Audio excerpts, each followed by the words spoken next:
They will have a Feng Shui activation on 14 April 2023. The purpose for this Feng Shui activation is for the wealth related, such as creating your wealth opportunity, or right now you are seeking for your important approval from the bank so that you can proceed on with your current personal activity. And this Feng Shui activation also benefit for getting help from the others people, especially from the highest authority. What you need to do is find out where is your south based on this degree of your property. What you can do is use the water activation, which means that fill up water with the bucket and add with the water pump. Activate for 2 weeks.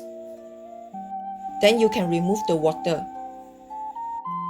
This Feng Shui activation is not benefit for the people born in monkey year, which is I listed with these 4 years as a quick reference. The activation hour is start from the 11 AM until 12:59 PM.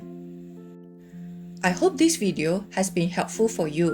If you need Chinese metaphysics consult and wanted to find out more detail, to reach out to me via from the TikTok, Facebook or YouTube to schedule a consultation. I also have this upcoming Desire Manifestation virtual workshop on 29 April 2023. The detail link is provided under the comment below. To follow me for more tips and advice, and don't forget share this video for someone that you care for benefit as well. Thanks for watching.